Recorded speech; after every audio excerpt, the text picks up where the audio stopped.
How are you, ladies and gentlemen? Great. Going to be talking about Easter Island. Before I continue, ladies and gentlemen, please let me introduce once again your Shore Excursion Manager, Eva.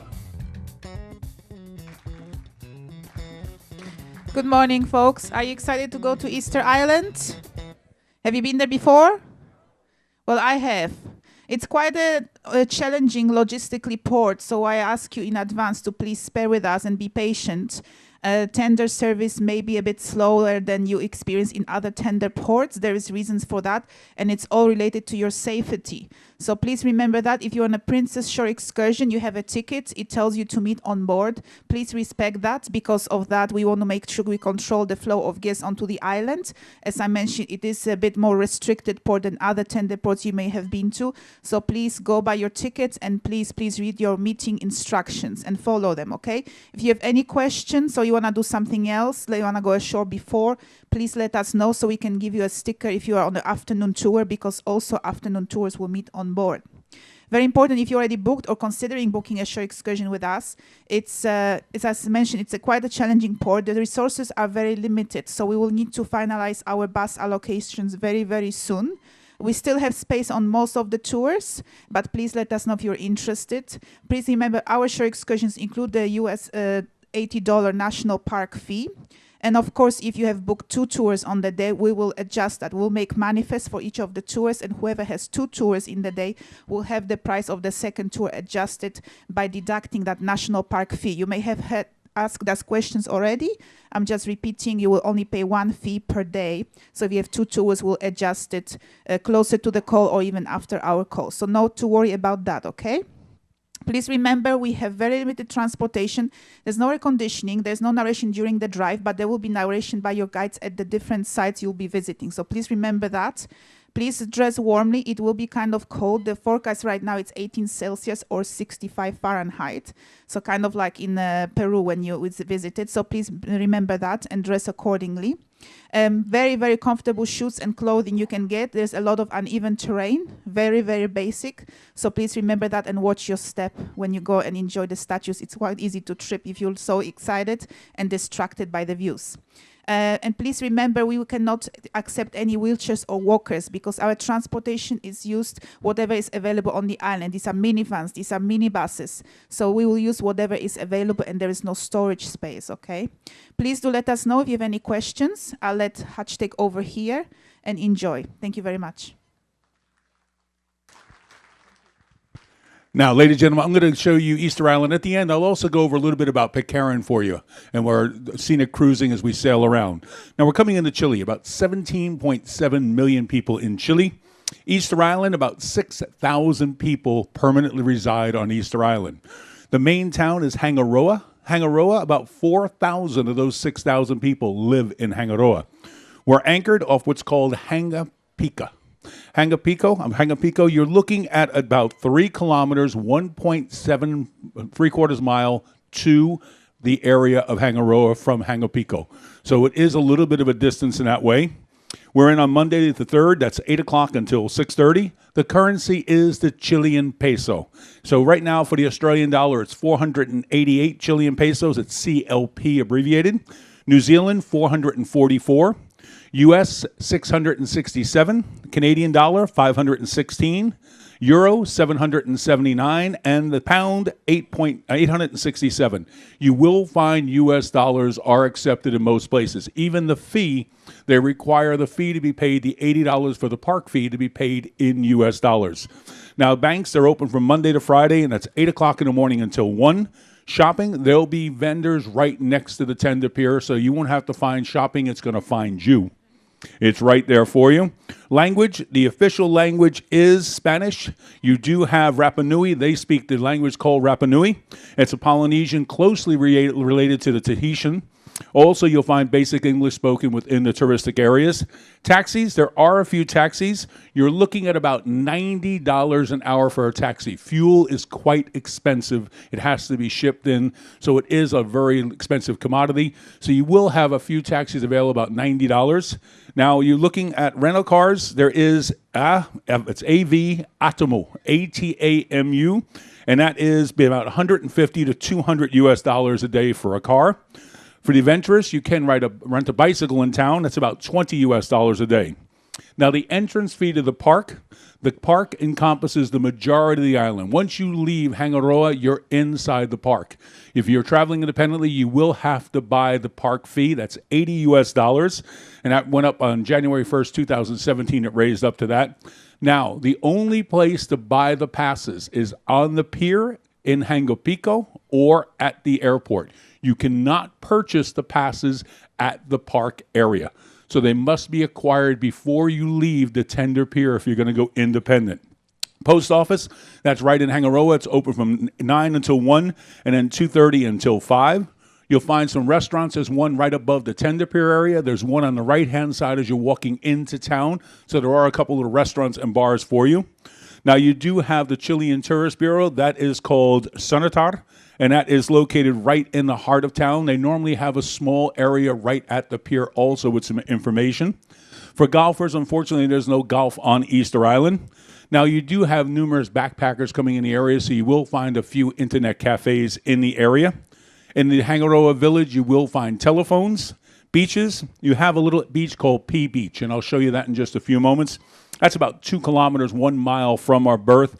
It is the area have Anakena. Anakena is the highest rated beach in the area. That's about 20 kilometers, 12 miles away. That's also the secondary tender operation area. If the wind doesn't cooperate, we have to move to a different area of the Anakena. Now, I'll warn you, if we are going into Anakena, there is nothing but one small restaurant in that whole area. So we do have to go to our secondary tender area. There really isn't a town. It'll be about 12 miles, 20 kilometers for a town that way. Now, tipping, you do have a small gratuity added, sometimes about 10% in a higher-end restaurant. Now, one thing about it, ladies and gentlemen, there is no... How many here right now have an apple, an orange, a banana, something in their pocket, a pocketbook? What do you think, there's going to be a famine in the elevator? No, we always pick up stuff. I do it myself occasionally at the buffet. Remember, they do have little dogs normally at the pier. If that dog comes up to you, hope he lifts his leg. No food allowed off, ladies and gentlemen. You could get free room and board by the local authorities ashore.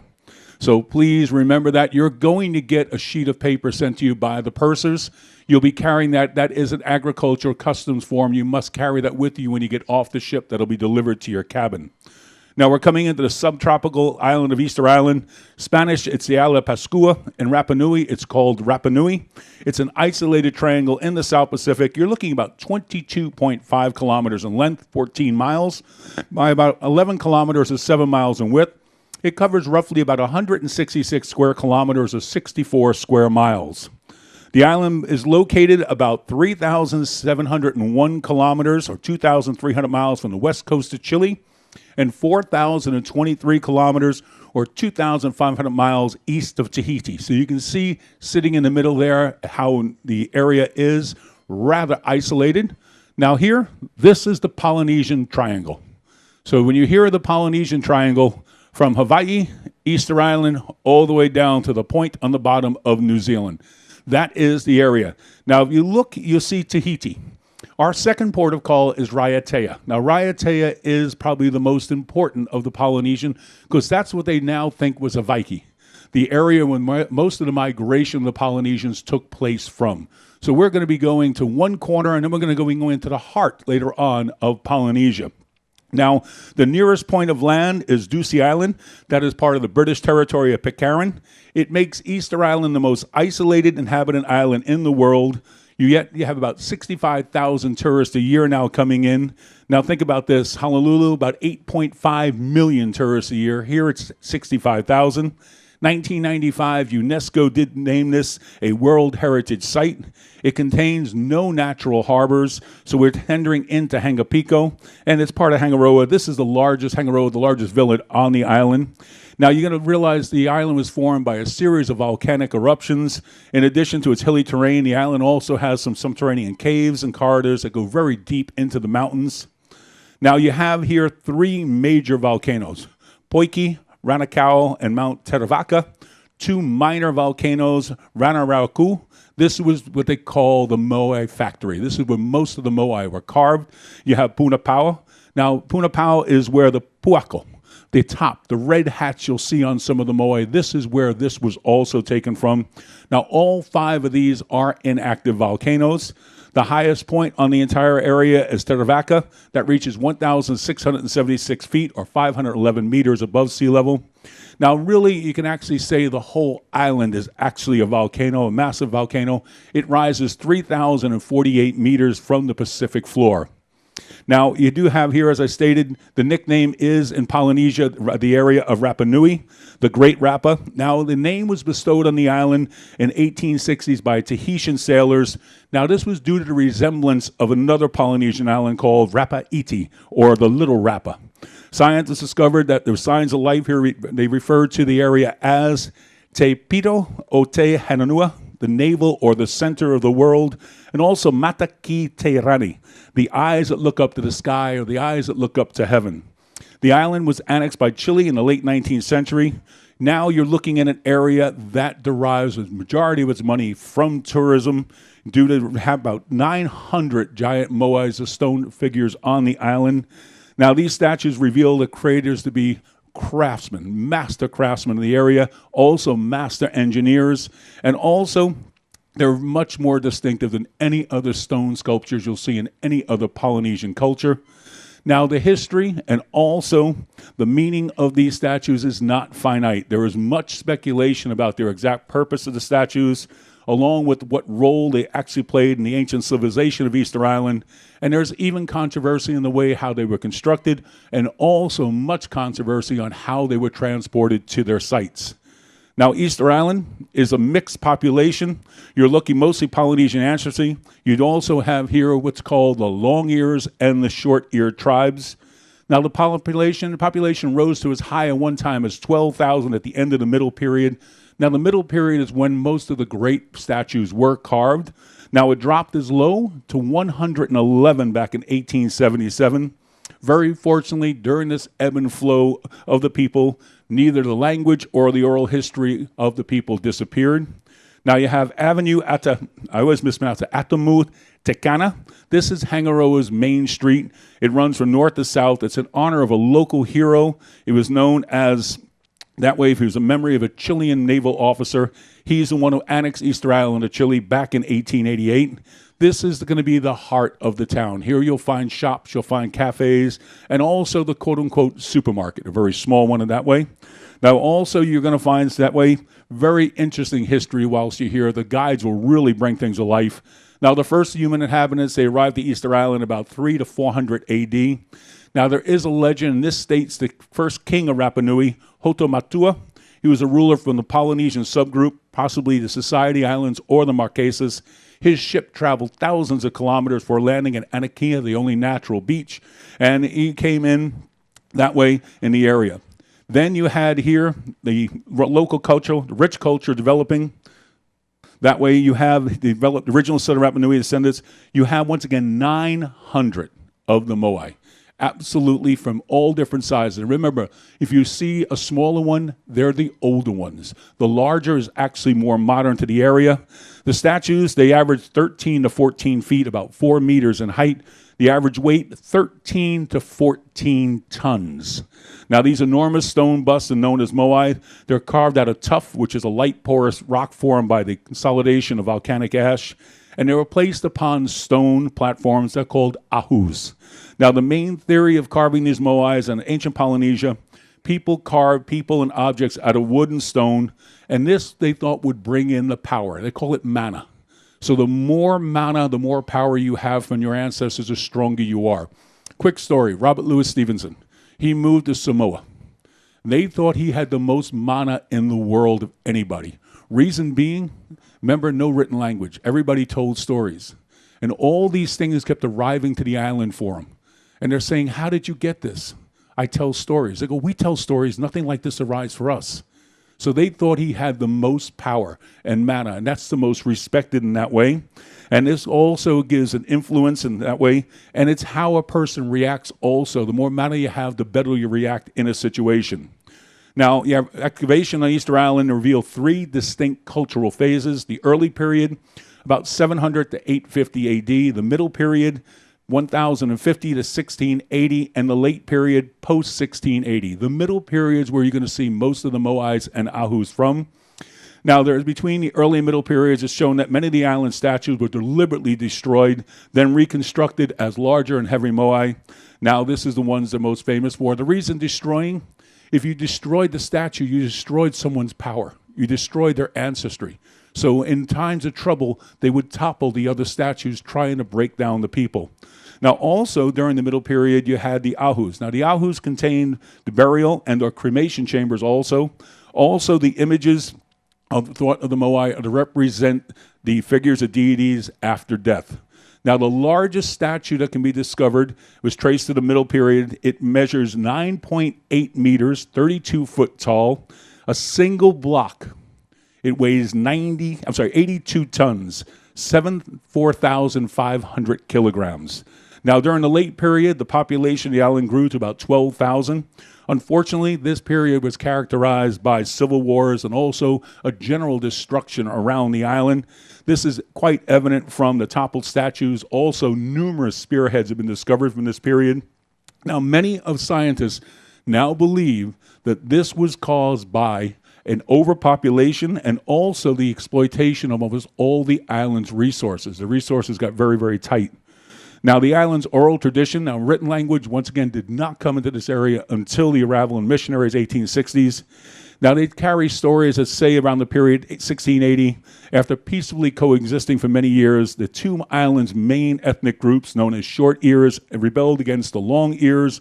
They burned many of them to death in pyres constructed along an ancient ditch, and that is on the far northeastern corner of the coast. Now, there is a controversy in where the actual founding fathers of the islands arrived from. There was years ago, some scientists proposed that the first inhabitants didn't arrive from Polynesia, possibly arrived from South America. Now, they use this supporters as their basis, a similarity between constructions in the upper Andes and ones that are also discovered on the island. Now, also you did have here the advocates of the theory. One was Thor Heyerdahl. He traveled by boat. The Kon-Tiki was constructed by craftsmen on Lake Titicaca, 1947. He sailed from the shores of South America to Polynesia, proving the possibility of navigating route between South American continent and the islands of Pacific. Another fact that did enhance also the possibility of South Americans was also that they found sweet potatoes and pumpkins on Easter Island, and this is a major staple of years ago food on South America, mostly Peru and also Chile. But recent DNA testing, skeletons of the first period confirmed the inhabitants didn't arrive from South America. They arrived from the Marquesas or Society Islands, and they arrived about 318 AD. It was in 1770, Spanish Viceroy of Peru, he sent an expedition to the island. The explorers spent 4 days ashore. They estimated the population about 3,000 people. 4 years later, 1774, British navigator Sir James Cook arrived to find Easter's population decimated. He documented in his writings that it was possibly civil war. He found only 600 to 700 men and less than 30 women remaining on the entire island. 1786, you had the French navigator Jean-Francois de Gallup-Comte La Perouse. He arrived on the island to find the population had rebounded, and it rebounded back to about 2,000 people. Now, you did have the slight rebound found in 1862, followed by slave raids by Peru. You also had an epidemic of smallpox. By 1877, this reduced the entire population down to 111 inhabitants. Now, during this period, you also had the Catholic missionaries coming in and settling on Easter Island. They came here to convert the population into Christianity. Now, this process was completed by the 19th century, but the missionaries greatly changed the way of life of the local people on Easter Island. They changed the dress, or I should say they changed the lack of dress. Now, also, they quickly banned tattooing, the use of body paint. Missionaries destroyed almost all the native Rapa Nui artworks, buildings, sacred objects. And they also destroyed something called Rango Rango tablets. Now, this was a key to unlocking the history because it's basically almost hieroglyphics. And that's how they communicated in any type of writing. They didn't have words, they had drawings. And they had boards explaining the drawings, and the missionaries did destroy this. Soon, the native islanders were forced off of their ancestral lands and required to live in one small section of the island. Rest of the island was utilized for sheep ranching. In 1888, following the War of the Pacific, took place from 1879 to 1884. You had the period of expansion. Chile annexed Easter Island. It also included an expansion of territories from Peru and Bolivia. Chile then continued the practice of leasing out most of the land on Easter Island for sheep ranching. It wasn't until 1965 that the Chilean government appointed a civilian governor of Easter Island and granted the island's residents citizenship. Now, in 1967, the island's first and only airport was open. Very interesting, in the 1980s, this airport was expanded. It became an alternate emergency landing site for NASA's shuttle. So it goes from one end of the island to the other. It's rather interesting. Now you have this airport, numerous calls by cruise ships. It's made this once inaccessible island reached by modern day travelers, but you're going to find the locals have kept a very, very off the beaten track atmosphere, best way of putting it. Now there has been some trouble in Paradise. You do have here in 2009, you had demonstrations take place, and this was over restrictions on how long tourists could stay in the island. More recently, you do have numerous threats of declaring independence. Also, there's a threat right now of lodging a complaint against the Chilean government at the International Court of Justice in The Hague. Now, most of this actually stems from Chile's tight control of the island's imports. Also, the mainlanders from Chile arriving on the island in order to fill new employment. Also, you now have the indigenous Rapa Nui. They're a minority on their own island, and there is some little troubles back and forth. I'll show you some photos. Now note, once again, the entrance fee to the Rapa Nui National Park is $80, but that's for all non-Chileans and must be purchased prior to departing Hangarico Piers. Just so you have an idea, you have to pay this if you want to go into the island and go around. Now here, just quick about the moais. Now the majority you're going to see on Easter Island were carved in the island's area called Relicu Volcano Quarry. You're looking once again at a diameter about 3 meters, 10 feet. The heights can reach up to 24 meters or 78 feet.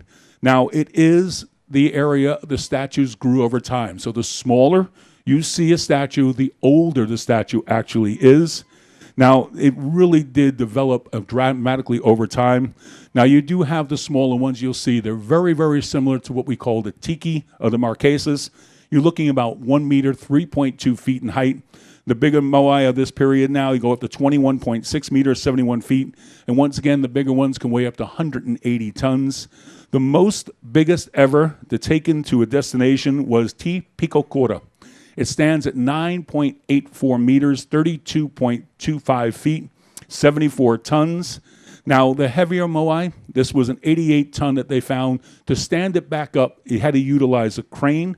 So figure out how did they move these from the quote-unquote quarry of the factory to all different areas of the island. How did they raise them up? How did they get them that way? Now, each statue is a little different than each other. Now, this is basically, they think, to symbolize the ancestor it does represent. Also, they do feel that each one of these years ago did have its own name. Many of them also painted in different colors. Now, you're going to find on some of the tops the pukao, or the top knot, and this is from red volcanic stone, and that is the Punapawa volcano where this comes from. Then you have here the ahus. Now, the ahus, it's impossible to separate, by the way, the moais from the ahus. Ahus are stone structures on which the moai rested upon. There are 272 ahus around Rapa Nui. Now, actually, a fraction of these only today contain a moai. Now, many of these were constructed very close to the sea, although there is 25 relatively large ahus in the center of the island. Now, ahus, they had much more than one life. Over time and after wars, the ahu could be destroyed in order to reuse the stones and statues to construct a new and larger ahu. Now, you did have here the smaller ones in the beginning, the early period. They were about 20 meters or 65.5 feet. During the middle period, some of them were constructed over 100 meters or 328 feet long. Now, every ahu was done where moai could stand upon it. Now, most of them stood with their back to the sea. This was in order to protect the clan. The moai was supposed to bring in the mana. So you wanted that protected. You didn't want it going out to sea. You wanted so it didn't leave the island. And also, each tribe wanted to produce the most beautiful ahu, and that was the order to reflect the power which they acquired and also how much they could glorify their ancestors. Now, in the later periods, some of the deceased were buried under ahus. They have discovered skeletons and bones. Also, there was that way the areas right next to the ahus for over all three periods where cremations took place. Now, you do have here the 288 moai that were transported onto ahus. Over 90% came from the Raraku volcano. You also have the Poakai volcano, which was a smaller quarry. So here we are. These were all the moais around, the major sites. So you can see how vast. The red arrow is where we're coming into. So these are the major sites around. There's numerous ones. I'm going to go through many of them for you, but you would be here over a week to see all the different areas. Now this is Anakena. This is a secondary pier. I came here with Holland America. So you can see it's a little beach area. There's nothing but one little restaurant. So this is a secondary area to come into. Now here, Hangapico. This is our normal tender. Here we are coming in early morning. That's looking at Hangaroa. That's the airport. And that is our tender pier.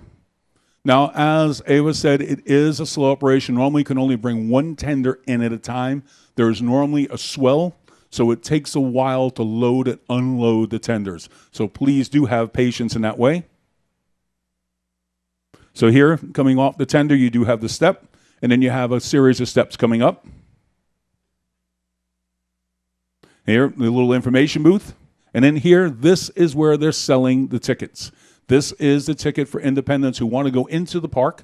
Now, I'll show you a couple of moais. You don't have to go into the park, but once you leave the town, you are going into the park. So basically, if you're not going to go in, you're basically just going to be able to go into Hangaroa, and that's basically all you'll be doing. So here we are coming up. Now, this is the ground, folks. So as you're walking, it is uneven. So please, flat, comfortable shoes. It's not a smooth paved roadways and everything that way. It is a little uneven. Now you can see here we're surrounded by reefs. You can see the back of that boat. It's missing its rudder, taken off by the rocks.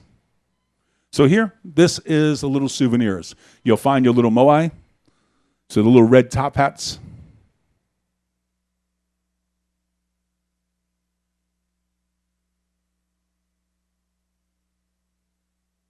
So you have wooden carvings also. And they do have all sorts of jewelry. The T-shirts. Now, this is right above where we come in. This is Riata. Riata Ahu. Once again, Ahu is the sacred site.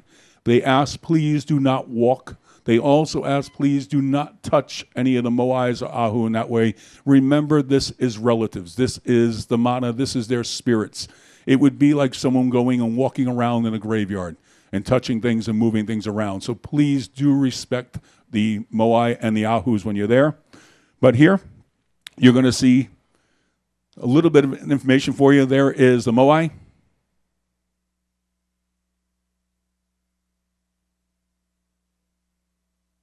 And then here, they ask once again, don't touch. And then here, this is one that's toppled. So there's two right up on top.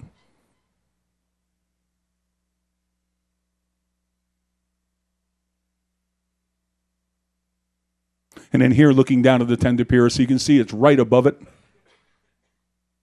Now here, this is Hangaroa and also Tuatira. That's another one of the ahus coming in. You'll find all different carved woods, carved pieces you go through. You got the fisherman. We go right past the fisherman's port. There was a turtle. Now, the story they told me when I was last here, this is last year, when we did around South America, the turtle is from the area of Galapagos. Doesn't belong there. But he's been fishing recently here. He's living here. The locals were coming out and taking water and pouring cold water on him. So he didn't. He comes up and rests on the beach. He's taken care of like a king by the locals. So you might see him there.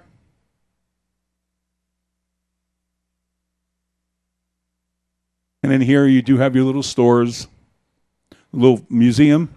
Great museum. I've never seen it open. 。 . 。 . 。 . . . . . . . . . . . . . . . . . . . . . . . . . . . . . . . . . . . . . . . . . . . . . . . . . . . .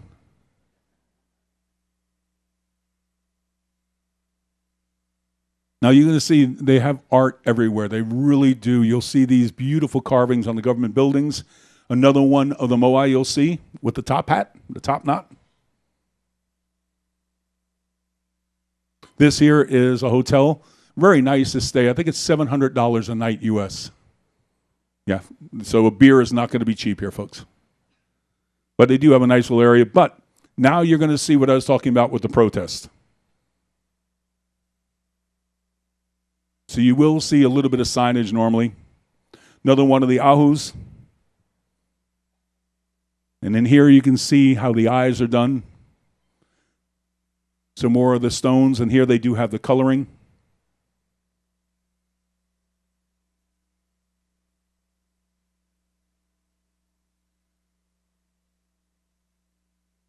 That's the main plaza.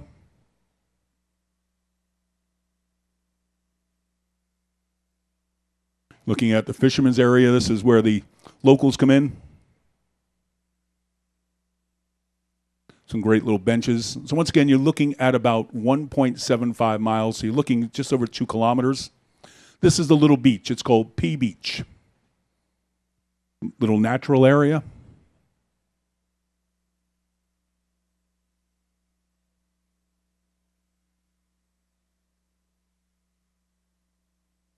So here you can see the eyes. And then here they have this painted, because they remember I mentioned that some of them do think majority were painted at one time. So you can see the intricate carvings on it. Now this is the Hangaroa Church. This is a very interesting building because being a Catholic church, but also incorporating many of the Rapa Nui drawings and Rapa Nui artwork and carvings on the church. So it has a very interesting look to it when you go in. So here we are coming through. You see little restaurants, just small little shops.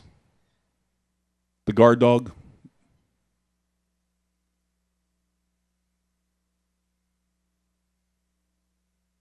So you can see art everywhere.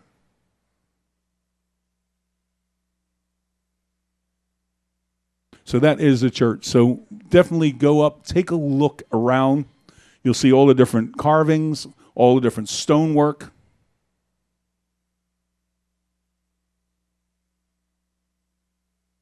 All the hardwoods used in the interior.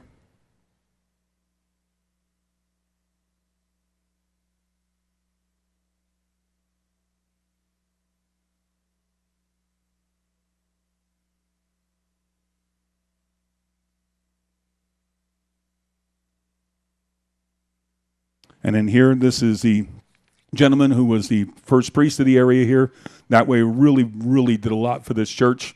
And he is Sebastian Englet, and he's the parish priest from 1935, died in 1965. 69, there's his grave.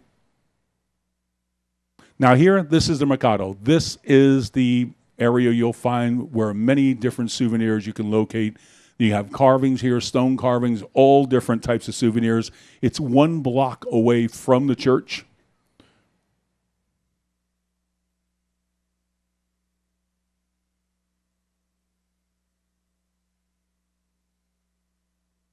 So you'll find a little bit of everything.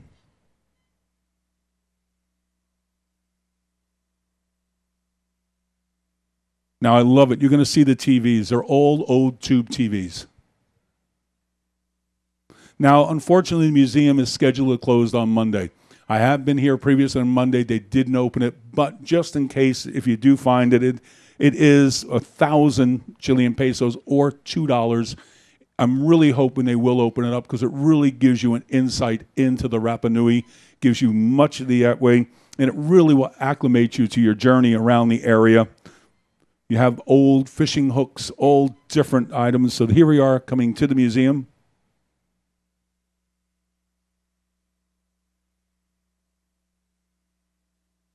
So you can see very, very interesting, very, very well marked. So it tells you here about the mana, the power, ancestors. Tapu, tapu is forbidden. This is areas, that way you'll see signs, tapu. That means do not go in, or also the boundary near a moai. Some of the old original wooden carvings. And everything, once again, very well documented.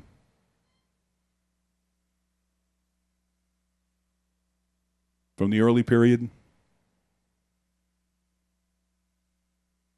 Coming into the middle.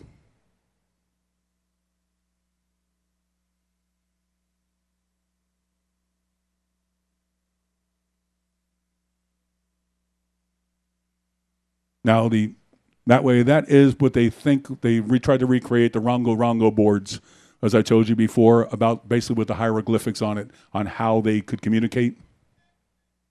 Now here, the Ahutini, this is marked as National Park. They have let people go in here. So there is a catch-22 whether you'll be able to go into this section itself if you don't have the pass. But this is a very interesting, the Tahai complex. You're looking about 2.5 miles, 4 kilometers from where we are. It is that way. You have 3 restored ahus, so you have 3 platforms. You have all together 5 moe together, and then 2 freestanding, so there's 7 altogether. There's always art all around, as I mentioned.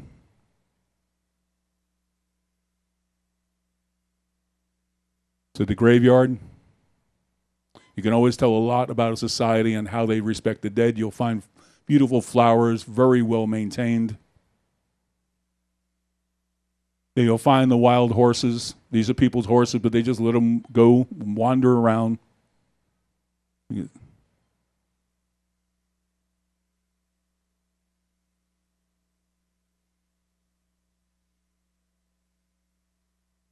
Here's one that's toppled.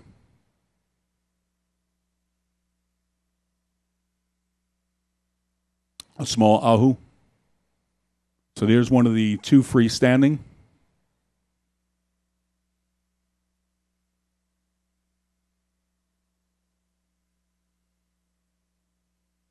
So that's one of your freestanding ones with the top knot on. And there is your 5 overlooking the water. Now their backs are to the water. Once again, keeping the mana onto the land. You can see the weather. So once again, tapu, that means please do not go any farther past that.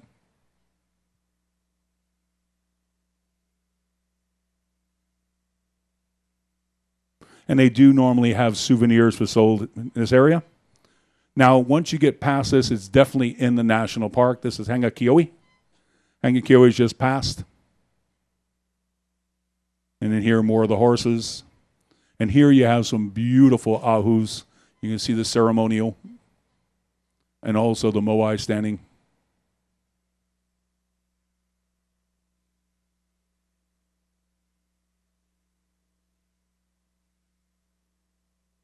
So that's all different ahus in the whole area going through. Very interesting walking around. Little shrine. Now this is Ranokau. This is going in about 8 kilometers from Tenda Pier. Now this is the volcano. It's one of the 7 sections of the park. It is very interesting because you have the crater up here.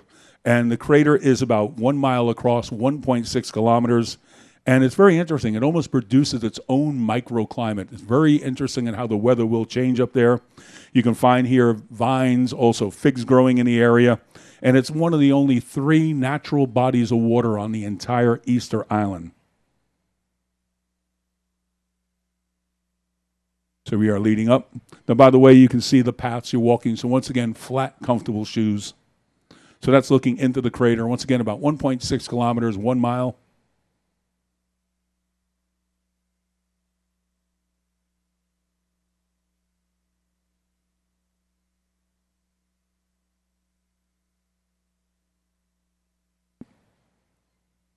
Now here we're going into Rongo. This is old ruins of a ceremonial village, and it is right at the end of the sea cliff. It's very interesting. This was the place they would come and worship the god of fertility. Now you also had something at the end of the late period, a new thing developed on the island. That is called the Birdman, or the bird worship in Orongo. Now the Birdman culture, every year, the leaders of the island would be determined, the leadership of the whole island determined by an individual who could scale down the vertical slopes. He would then swim out in shark-infested waters to one of the 3 small motus, or islets, and he would have to bring back an unbroken egg of a nesting sooty tern. The first one that could achieve this would be the Birdman for the year, bestowed special honor and special privileges. Now, this lasted right until the Peru slave traders came in, and that way, and also the missionaries stopped this, and that was back in the 1860s. So here we are, Arango. Now, this is also some of the stone buildings that they found very much like in the Andes, the pre-Inca. So that's one of the reasons they also thought this area about South America. That's looking at the small motus. Once again, they had to scale all the way down, swim out to the motu, get a turn, sooty turn egg, swim back and climb up to the top. So you had to be in some type of shape. Now, by the way, there's also from the Birdman period about 460 petroglyphs that are carved into the area also.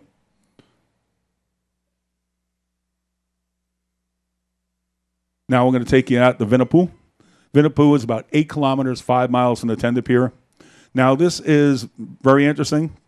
You have here 2 ahus. You also have the area here of a range of a third. So once again, very interesting, the stone construction, because what happens is on those stones, pieces of stone come down, and then other ones would have a hole, so they lock in place. So earthquakes or anything else wouldn't move these stones. They'll stay rigid. And that is the old style of the even pre-Inca construction. So they fit together absolutely like a little puzzle.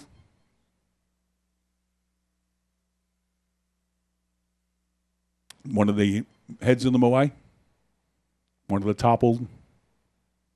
You can see here the top knot from one of the ones from the middle period, they're rather larger. Now here, a kiwi. A kiwi is about 7.5 kilometers. This is also called the 7 moai. They're equal shape, equal in size.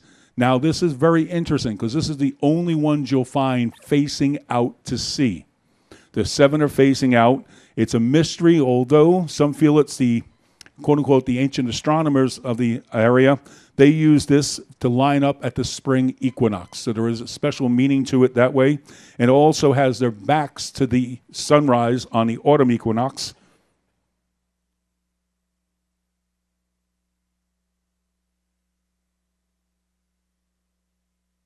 So here they are, the 7 facing to the sea.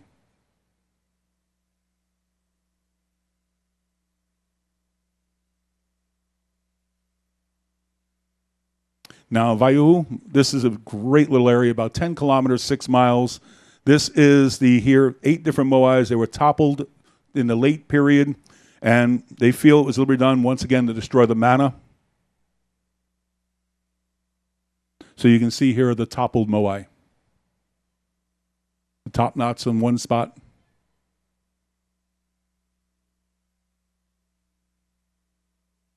Now here, Raraku, this to me is the highlight.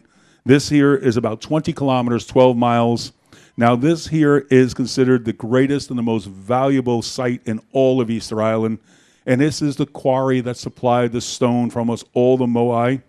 Now between the years 1000 and 1680, hundreds of sculptors and artists worked inside this quarry to produce these great statues. Now you do have 2 different paths you come in. You have here a path to the right that'll take you to the first part of the quarry. Then if you go up and you can go into an open rock area, you're going to pass hundreds of the moai and all different. There are some benches along the way, the rest also. Within the quarry, 397 moai in all different stages. This is 45% of all the moais ever created. Now some are look half buried. This is because they were abandoned over time. Now, this is referred to by many in the guides as a moai factory. You also have one here that's very interesting. I'll show you in a moment. So here we are coming in. So it opens up, beautiful little area. There's a little second lake. But then you'll start seeing all the moais around you. And you can see they're buried that way with time.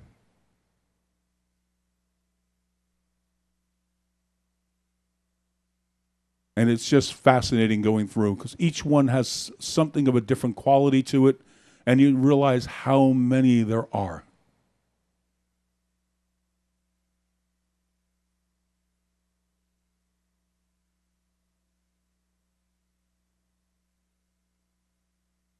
Look at the size.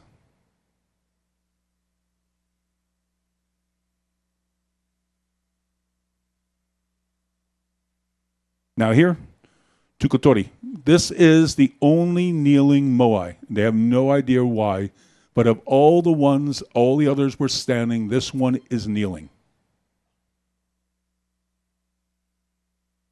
And then here, I'm going to take you over a little bit farther away here. This is Tangariki. This is a beautiful area just lined up along the water. Once again, their backs are to the water.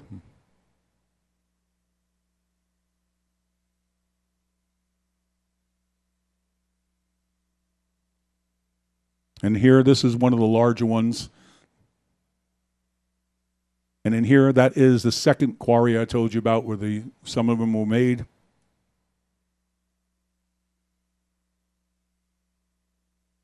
And the ahu. So you can see the moai sitting right on top of the platform. Now here, coming back to the tender pier, turtle was still there. I hope he's still there. You'll see the fishermen, tuna coming in.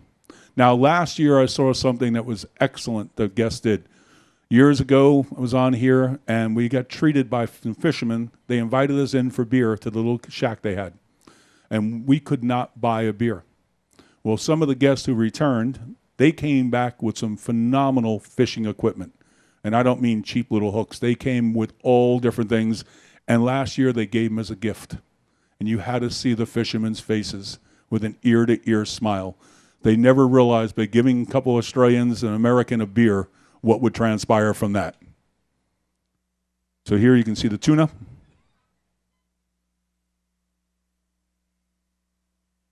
Now here, this is just as you're coming back. It'll be on your left-hand side coming back, right-hand side going out. There is a little restaurant bar. If you're looking at the tender and there's a long tender line, you can go up, get a soda or a beer or something that way. Then just above where the moai I first showed you, if you go up there and then turn to your right, there's another restaurant and bar up on top right here. So once again, you can see the lines in there. So that way here, instead of standing out in the elements, you can get into the shade. By the way, that dog was the boss of that horse.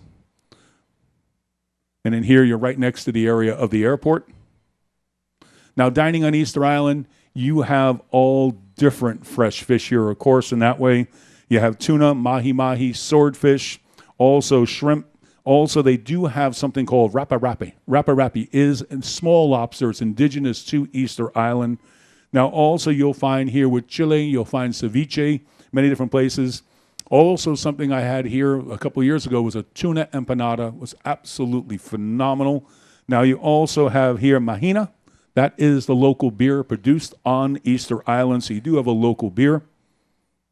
Now, shopping, you're going to have, as soon as you get off, the vendors right there. You also have the mercado. You have the stores in Hangaroa. So there is plenty of shopping. Remember, for the Australian New Zealanders, anything with wood, you cannot use coconut shell, any balsa, any light type of wood. Now, especially also, how many here brought the Panama hats? Well, be careful of that wood. That's a balsa wood box, and you'll have to declare that and possibly not be allowed to bring it into Australia and New Zealand for the box because of being a light wood. So look for hardwoods. Make sure there's no boreholes. Remember, you can't get in trouble in New Zealand or Australia bringing something in if you declare it.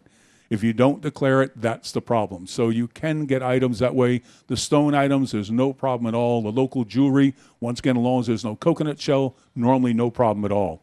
So ladies and gentlemen, that is Easter Island. Now real quick, I'm going to show you Pitcairn. This is our coming in. One of the last times we did have some whales. That is Pitcairn Island. We're going to sail around the island right now, scheduled twice. I'll be giving narration with the captain on all the history, all the different backgrounds. We'll have here, that's the Sentinel Rocks, Mama and Papa, two of the most dangerous rocks. Right in there is where the Bounty was burnt and sank to the bottom. That is the only area they can launch their launch from.